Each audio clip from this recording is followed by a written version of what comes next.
4 losses in a row, 5 in their last 6. Mumbai Indians can't catch a break, but can they catch a win as they welcome Sunrisers Hyderabad to Wankhede for match number 55? Let's build up to that game on Maruti Suzuki Arena. Presents ESPN Cricinfo Timeout, powered by JBL, where we have the company of Tom Moody, Mitch McClenaghan and Wasim Jaffer. Thank you for your time, gentlemen.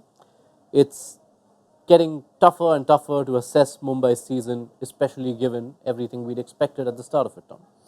Yeah, very surprising. I think a lot of the analysts out there felt that Mumbai were going to be an absolute shoo-in for top 4, particularly given the talent they have with their Indian players. They've got a lot of international experience in that squad, a lot of match winners in that squad. But it's gone sideways and backwards, if anything, for Mumbai, sadly. But they've had their challenges. So it's sort of got to that stage of the season where you coin the phrase of you're playing for pride, which is not the ideal thing to be at this stage of the season, to be really only spoiling other people's parties and trying to put some respectability into your campaign.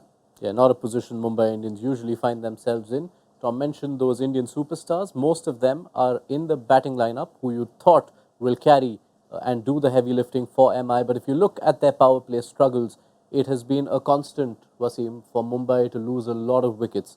In 7 of their games, they've lost 2 or more wickets. In 4, they've lost 3 or 4. And no surprise, they've lost all those games. I mean, if you lose more than 2, you are bound to struggle in the power play and then struggle in the game also. So Rohit's form, even though he started really well in the tournament, he got 100 against CSK, but his last 4 or 5 games he hasn't got any runs. Ishan Kishan has been struggling. Tilak Verma is somebody who's got a bit of runs. Surya Kumar Yadav as well, for the standard that he set himself, especially in this format, he hasn't got the same kind of return. So those are the reason, that you're losing wickets, as well as you're not posting scores that you're supposed to post. It's particularly surprising when you consider just how strong and deep that batting unit is.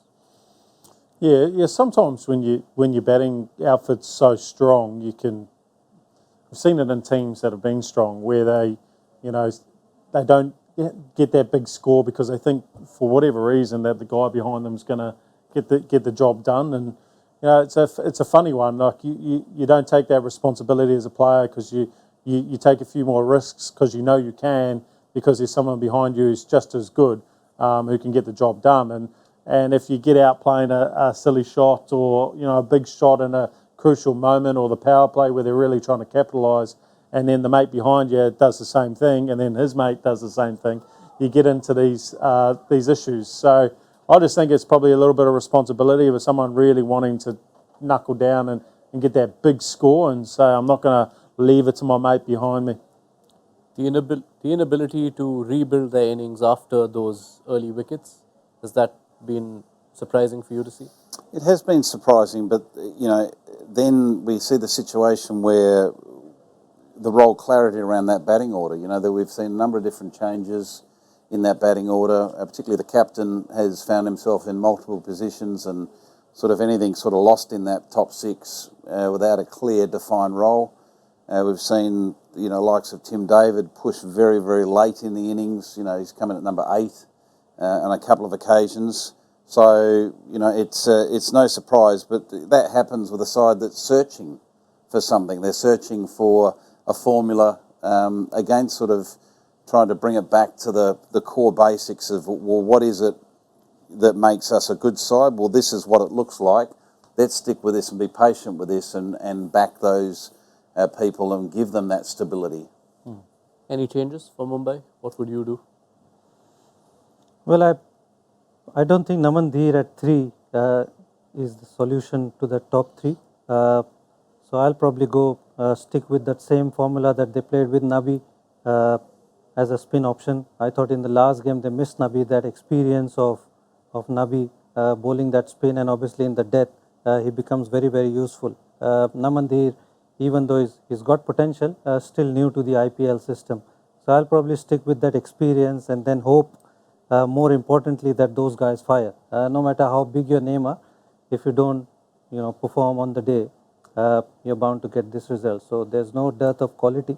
It's only the performance that are missing. Agreed with those changes?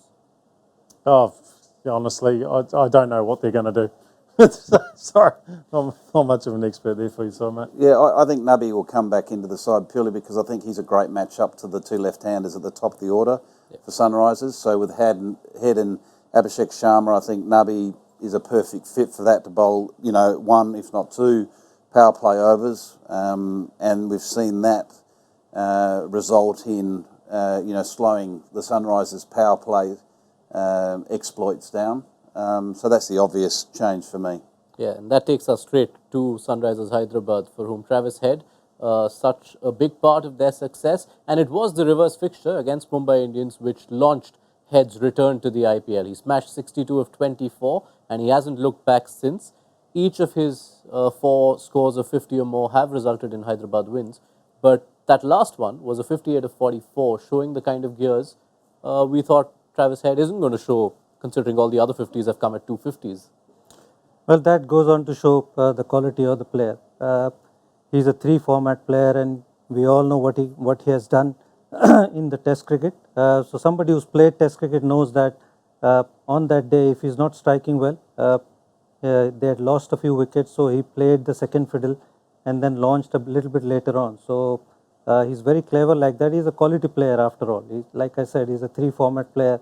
So if things are not going at the start the way he wants, he can easily get into that second gear and play himself in and then launch later. And that's exactly what he did that day. Yeah, what it showed is that he got found out the previous game they played at home where it was a little bit slower, and what it showed is that he learned from that. Losing Abhishek early probably meant that he had to taper his aggressive nature. And you've also got to give credit to Rajasthan. They bowled very well that day at him, and for him to stay in the fight and look for his opportunities to make sure he got them off to a good start, it showed a lot of maturity where he could have just gone out there and just swung and gone, oh, well, it wasn't my day. He actually got them into a really nice position. And that was particularly important because if you looked at the 2 games Sunrisers played before that, both were defeats where they had lost 3 or 4 wickets in the power play. But Head stabilising was the difference in that not happening in that last game against Rajasthan. And it would have been something that they talked about as a batting unit as well, is, if we want to embrace this approach and take the game on and be brave in that sort of power play and beyond the power play. But if it does go pear-shaped, well, we need another method to get a competitive score or to chase down a score. And that's where the maturity of Travis Head came in, drew on all his international experience and sort of, okay, well, I'll sit in the game here now. It's not my day to, stand and deliver 4s and 6s and entertain the crowds. It's my job to get the team over the line. Janssen for Markram was the change Sunrisers made the last time around. Do you expect them to stick with it? Yeah, there's a high chance, particularly with the matchups to Rowett and the likes against left-arm seam. Ishan early against left-arm seamers as well, challenging both edges. So, he could still be there, or they might even consider changing tactics with Glenn Phillips there as well. So they've got a lot of options. I think for Janssen, if he's in your best team leading into the finals, I think he's the type of guy who needs to play consistently. He can't come in and out. I think you've alluded to that previously, Tom. He's not the type of bowler who can come in and out of your side and perform straight away.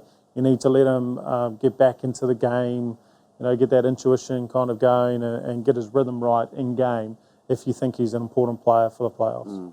Yeah, absolutely. I think, again, it's feeling like you belong in the side first and foremost and understanding what that role is. I think we also got to recognise that Marco Janssen, even though he's a really exciting international prospect, he's still relatively young with the experience. So you need that stability around those sort of younger players, whether they're internationals or domestic Indian players.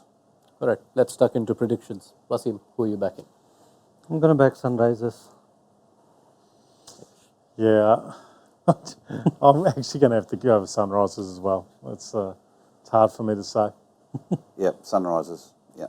3-0 to Sunrisers on the panel. If that happens, Mumbai Indians, 5-time champions, will have suffered 5 consecutive losses.